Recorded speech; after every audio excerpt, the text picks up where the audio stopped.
João capítulo 10, Jesus enfatiza que tanto Deus, o Deus Filho, versículo 28, quanto Deus Pai, versículo 29, nos mantém seguros, todos salvos. Deus, o Espírito Santo, também está envolvido em nossa segurança eterna de salvação.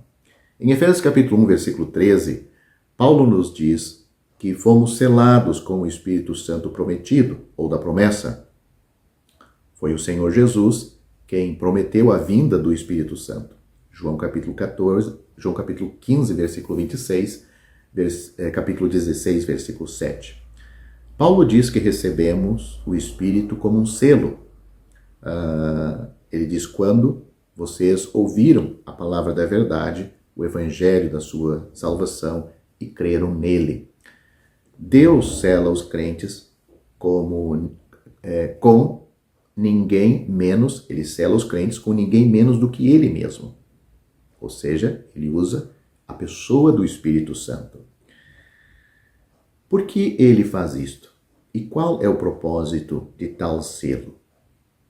Os selos, nos tempos do Novo Testamento, serviam a pelo menos 3 propósitos, todos os quais podem ser aplicados a um crente no Senhor Jesus, sendo selado com o Espírito Santo.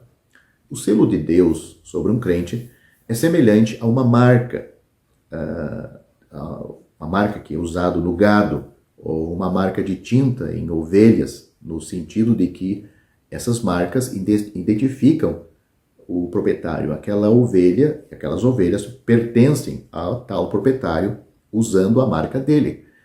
Os cristãos são propriedade de Deus. Fomos comprados por seu Filho, 1 Coríntios capítulo 6, versículo 20, e selados por seu Espírito, marcando-nos como seus. Esta parece ser a ênfase em Efésios capítulo 1, versículos 13 e 14, onde a propriedade, melhor dizendo, comprada, refere-se ao povo de Deus, isto é, aqueles a quem ele salvou. Nunca nos tornaremos propriedade de ninguém. Paulo deixa isto claro quando afirma que esse selo de propriedade dura até o dia da redenção, Efésios capítulo 4, versículo 30. Ou seja, não somos de mais ninguém, somos de Deus. Não há indicação nesses textos de que seu selo sobre nós possa ser removido. Somos dele e dele para sempre. O propósito mais comum dos selos nas Escrituras era de dar proteção ou segurança.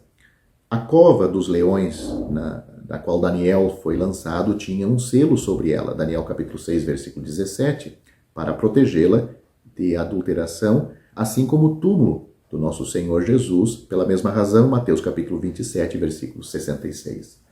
Os documentos foram lacrados, como em Apocalipse, eram lacrados, como Apocalipse capítulo 5, nos capítulos 5 a 6, para proteger seu conteúdo de ser adulterado também. Hoje selamos os frascos para proteger os alimentos que contém dentro deles. Selamos envelopes e pacotes para impedir a entrada de qualquer pessoa, exceto o destinatário.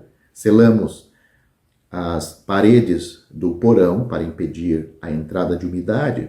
Nossas portas e janelas são seladas para proteger do vento e da chuva. O selo do Espírito Santo fornece proteção espiritual para o crente. Vemos um exemplo de Deus dando um selo físico para fornecer proteção física em Apocalipse capítulo 7.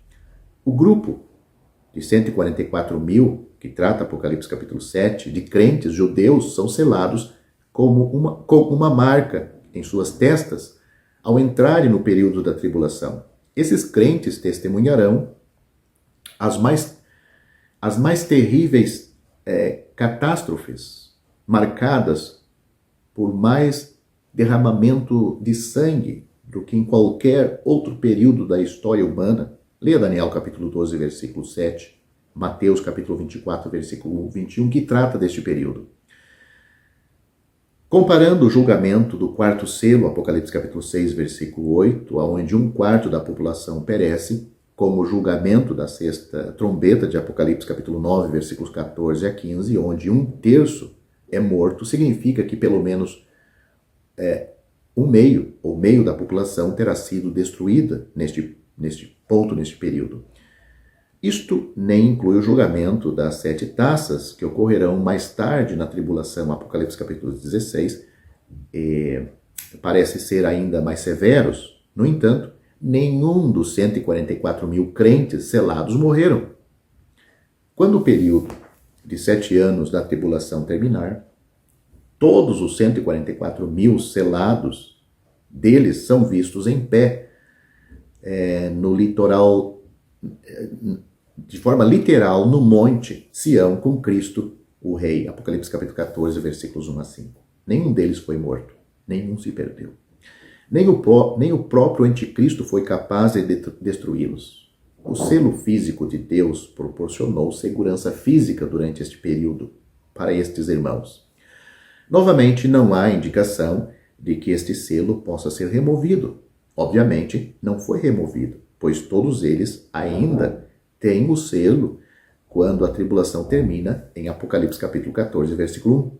O selo que Deus colocou sobre nós não é físico, mas espiritual.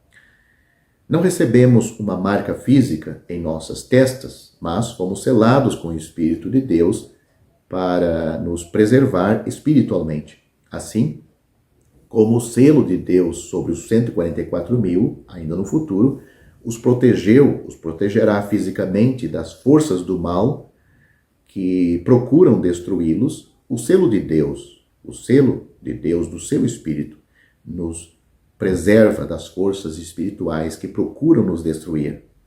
Nossa vida está escondida com Cristo em Deus. Colossenses capítulo 3, versículo 3. Um outro propósito dos selos dos tempos do Novo Testamento era mostrar algo como genuíno.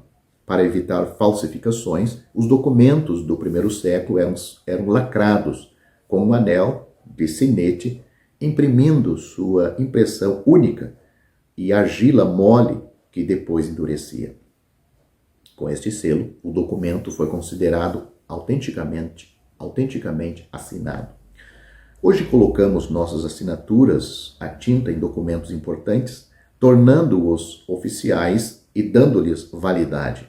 O Novo Testamento usa a palavra selo para indicar autenticidade em João capítulo 3, versículo 33 e 1 Coríntios capítulo 9, versículo 2. Como crentes selados com o Espírito Santo, a marca de autenticidade de Deus está sobre nós. As pessoas devem ser capazes de concluir, pelo menos, comportamento que genuinamente pertencemos ao Senhor Jesus Cristo. As pessoas devem ser capazes de concluir, pelo nosso comportamento, que genuinamente pertencemos ao Senhor Jesus Cristo. Toda pessoa salva tem o Espírito Santo. Leia Romanos capítulo 8, versículo 9. E todo cristão dará evidência da vida divina. 1 João capítulo 3, versículo 10 e no capítulo 5, versículo 18. Isso não quer dizer que todo cristão é perfeito. A grande bênção de nossa segurança eterna em Cristo nunca deve ser uma desculpa para pecar ou viver como quisermos. Se alguém afirma ser um crente no Senhor Jesus, mas dá zero evidência disto, essa afirmação é inválida e a pessoa não é um crente genuíno. Paulo disse: o Senhor conhece os que são seus, e afaste-se da iniquidade todo aquele que profere o nome do Senhor. Segunda Timóteo capítulo 2, versículo 19, Paulo também escrevendo aos Coríntios, na sua segunda carta, ele disse, no capítulo 5, se alguém está em Cristo, nova criação é, as coisas velhas já passaram, eis que tudo se fez novo. Eu concluo esse vídeo fazendo uma pergunta para você. Você já é de Deus? Você já é uma pessoa salva? Você dá evidências na sua vida de ter nascido de novo? Ou você confessa uma coisa e vive outra? Ao findar o labor desta vida, quando a morte ao teu lado chegar,